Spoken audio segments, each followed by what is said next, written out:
In this lesson, we're going to cover the software which can be used to allow the initiator to discover and correctly use multiple paths to the storage system. We'll discuss MPIO, that's MultiPath I/O, DSM, which is device-specific modules, the NetApp host utilities, and ALUA, which is asymmetric logical unit access. We'll start with MPIO. MultiPath I/O solutions use multiple physical paths between the storage system and the host. If a path fails, the MPIO system switches I/O to other paths so that hosts can still access their data. So this gives us load balancing and redundancy.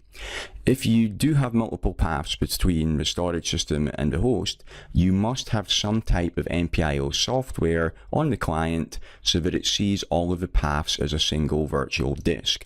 If you don't have MPIO software on the client, it will treat each path as a separate disk, which can corrupt the data on that virtual disk. How this will show up on the client is you'll have configured only one LUN, but when you look at it from the client, it will look like there are several different disks there. So if you ever get that problem, the issue is you've got a multipathing configuration issue on the host itself that you need to fix. On a Windows system, there are two main components to any MPIO solution. That is the DSM, the device-specific module, and the Windows MPIO components. The MPIO software presents a single disk to the operating system for all paths, and the DSM manages the path failover. To connect to NetApp storage, enable Windows MPIO on your Windows host. For the DSM, use the Windows native DSM, which is enabled along with MPIO, or you can install the Data ONTAP DSM for Windows MPIO, which you download from the NetApp website.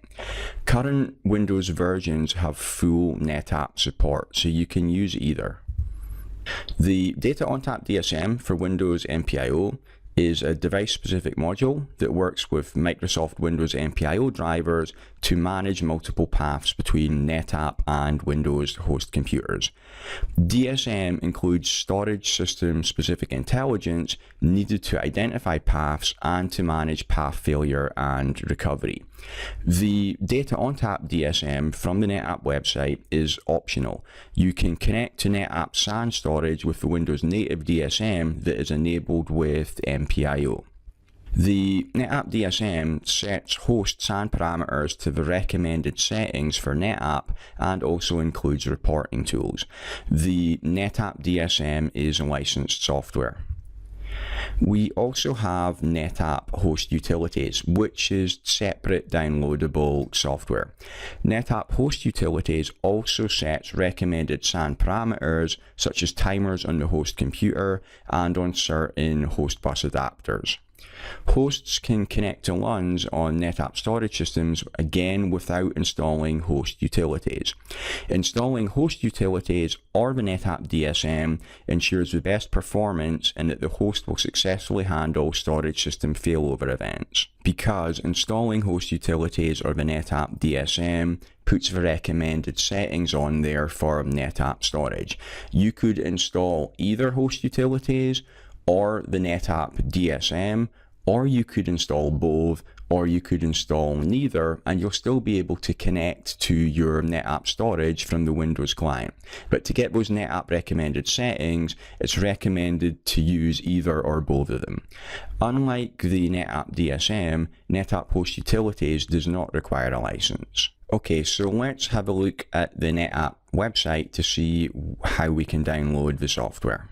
So I go to www.netapp.com and then I'm going to click on the sign in link and I'm going to choose to log into the support site. I enter my username and password in there and click on login. And then when the page loads, I click on the downloads link, hover my mouse over there, and you see we've got the option for software. I click on that. And if I scroll down on the software page, you see there's an option for host utilities, SAN. That's where we download host utilities from. And host utilities comes in various flavors of Unix, Linux, and Windows. A couple of options further down, we've got MultiPath IO. That is the NetApp DSM, and if I expand this, you'll see that is available just for Windows.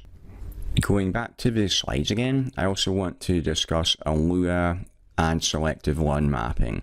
ALUA is Asymmetric Logical Unit Access. It's an industry standard protocol for identifying optimized paths between a storage system and a host. It enables the initiator to query the target about path attributes and the target to communicate events back to the initiator. Direct paths to the node owning the LUN are marked as optimized paths. Other paths are marked as non-optimized paths. If all of the optimized paths fail, the DSM will automatically switch to the non-optimized paths, maintaining the host's access to storage. In that case, traffic would be going over the cluster interconnect though, so that's why it's preferred to use the optimized paths that terminate on the node that actually owns the LUN. ALUA is enabled by default on cluster data ONTAP. We also have SLM, Selective LUN Mapping. That reduces the number of paths from the host to the LUN, so it keeps things cleaner. With SLM, when a new LUN map is created, the LUN is accessible only through paths on the node owning the LUN and its HA partner. So paths that terminate on the node owning the LUN will be preferred. They're the optimized paths. The non-optimized paths will be on the HA partner. So if we had Fabric A and Fabric B and each node is connected to both fabrics and we had 4 nodes, with Selective LUN Mapping we will have 2 optimized paths terminating on the node that owns the LUN, 2 non-optimized paths that terminate on the HA partner, and the 4 paths on the other 2 nodes would not be reported. That provides enough paths for our load balancing and redundancy, so it keeps things clean, not reporting too many paths. SLM is enabled by default from Cluster Data ONTAP 8.3. Previous to version 8.3, you could enable it with the LUN Mapping Remove Reporting Nodes command. Let's take a look at an example of how MPIO, ALUA and SLM works. So here I've got a 4-node cluster.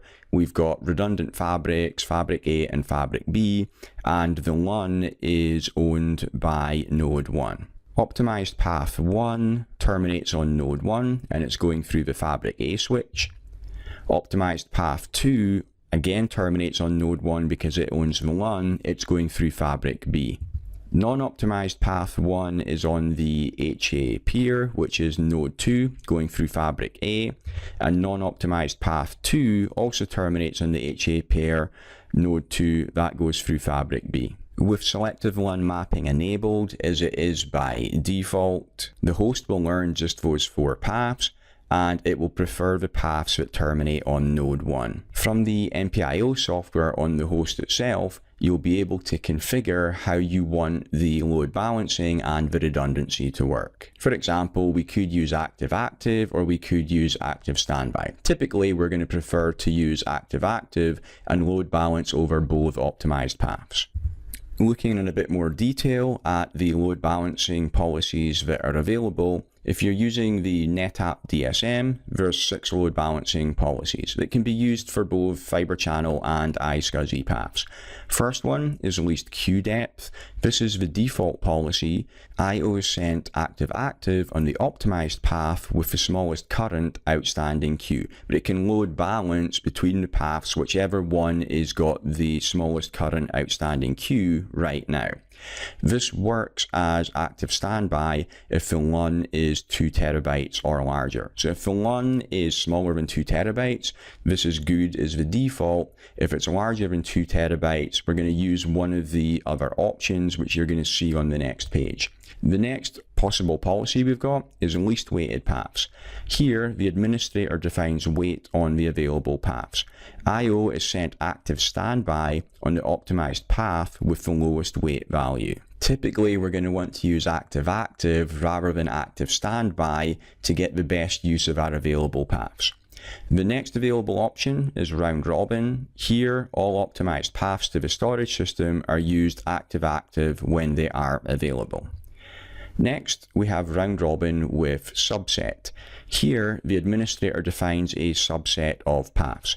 I/O is round robin load balanced between them. This is recommended to be used for LUNs of 2 terabytes or larger size. With round robin with subset, you can also use non-optimized as well as optimized paths, but it's not recommended to do that because then you'll have some of the traffic going over the cluster interconnect. Our next option is failover only. This is an active-passive option. The administrator defines the active path. Again, it can use non-optimized paths, but that's not recommended. And the last available option is auto-assigned. For each LUN, only one path is chosen at a time. This is another active standby option. So if you've got the NetApp DSM installed on the Windows client, when you go to the MPIO settings, in there you can choose the load balancing policy that you want to use for this particular host. The load balancing options for the Windows native DSM are similar. The load balancing policies here, we again have failover, round robin with a subset of paths, dynamic least queue depth, weighted path, or least blocks. So all the ones you see higher than least blocks were also available with the NetApp DSM. With least blocks, I/O is sent down the path with the fewest data blocks that are currently being processed. This is another active option.